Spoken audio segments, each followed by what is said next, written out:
नमस्कार। इस एपिसोड में आपका एक बार फिर से स्वागत है। मैं हूं संजय कुमार। जैसे जैसे 2024 के चुनाव नज़दीक आते जा रहे हैं, नेताओं की ज़बान भी बेलगाम होती जा रही है। अब देखिए, मध्य प्रदेश में एक चुनावी सभा को संबोधित करते हुए राहुल गांधी कहते हैं कि जो फ़ोन हम लोग यूज़ कर रहे हैं इंडिया में, उनका ढिंढोरा तो ये कह के पीटा जा रहा है कि वो मेड इन इंडिया हैं, लेकिन दरअसल वो मेड इन चाइना है। हम लोग चाइना का फ़ोन यूज़ कर रहे हैं। और उनकी अगर सरकार आई तो हर फ़ोन के पीछे मेड इन एमपी लिखा होगा। मेड इन एमपी का क्या सोच के उन्होंने बोला, वो तो वही बेहतर बता सकते हैं।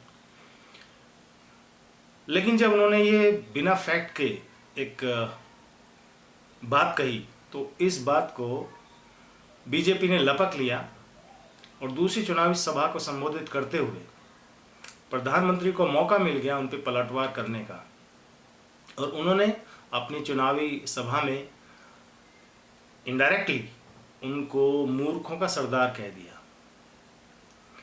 उधर उन्होंने कहा मूर्खों का सरदार, तो इधर एक और चुनावी रैली में राहुल गांधी बोल रहे थे, उन्होंने फिर से एक ऐसा तीर छोड़ दिया कि वो ट्रेंड कर गया है और सब जगह उसकी चर्चा हो रही है।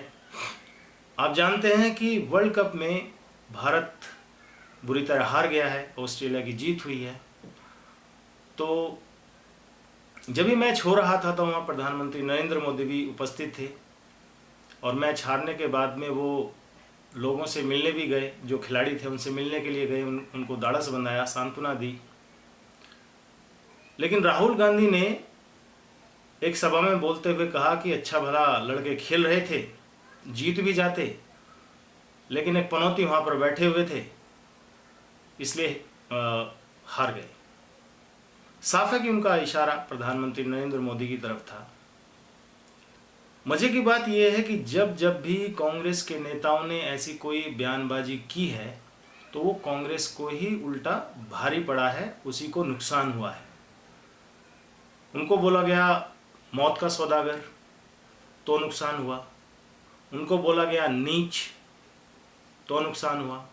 उनको बोला गया चाय वाला, तो भी नुकसान हुआ।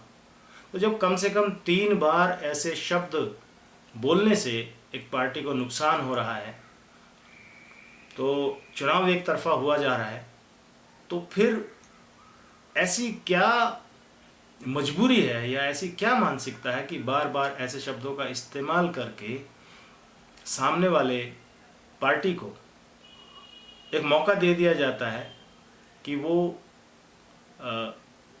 इनकी बातों को लेके एक माहौल बनाए। मतलब 3 बार आप जल गए, 3 बार आपके हाथ जल गए वही बात कहने से, चौथी बार फिर वही आप कोशिश कर रहे हैं। तो ये दिखाता है कि प्रधानमंत्री नरेंद्र मोदी को लेके कांग्रेस की या इनके जो लीडर्स हैं उनकी सोच एक तरह से कहिए कि नफरती सोच है। वो ये बर्दाश्त नहीं कर पा रहे हैं कि कैसे इस देश में उनके अलावा कोई और प्रधानमंत्री हो सकता है। कहने को तो ये डेमोक्रेसी है, लेकिन गांधी परिवार के अलावा कोई और प्रधानमंत्री बने ये शायद कांग्रेस को मंजूर नहीं है। अगर वैसे बस नहीं चलता तो शब्दों के बाणों से उसको घेरने की या उसको लहूलुहान करने की कोशिश करते हैं, और आखिर में नुकसान भी फिर इन्हीं का होता है। एक तरफ तो राहुल गांधी कहते हैं कि हम तो देखिए मोहब्बत की दुकान चला रहे हैं। तो मोहब्बत की दुकान चलाने वाले इस तरह की शब्दावली का प्रयोग कैसे कर सकते हैं, वो भी प्रधानमंत्री मोदी के लिए, क्योंकि वो तो उनके भी प्रधानमंत्री हैं, सभी के प्रधानमंत्री हैं, पूरे देश के प्रधानमंत्री हैं।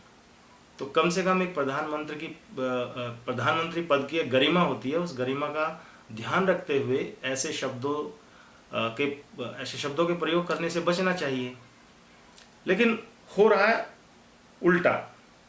दूसरा, यही प्रधानमंत्री नरेंद्र मोदी हैं जिनको राहुल गांधी ने संसद में गले लगाया था।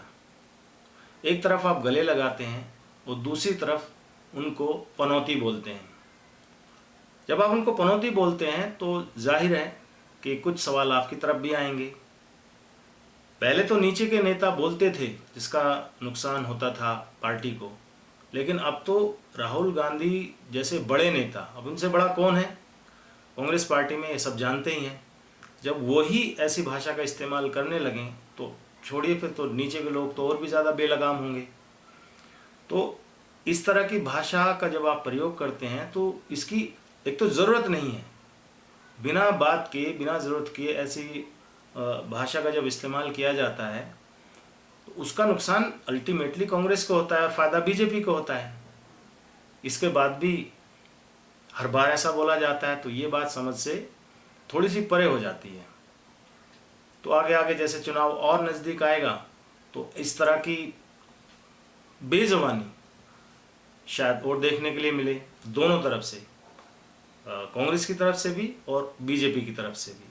क्योंकि जब आप पहले बोलते हैं तो सामने वाली पार्टी है उसको आप कैसे रोक सकते हैं कि वो भी इस तरह की आम मर्यादित भाषा का इस्तेमाल ना करें। राहुल गांधी के जो सलाहकार हैं वो ज़रूर बताते होंगे कि सर अगर आप ऐसा कहेंगे तो ये भूकंप आ जाएगा, अगर आप ऐसा कहेंगे तो सुनामी आ जाएगी, अगर आप ऐसा कहेंगे तो ये ट्रेंड हो जाएगा।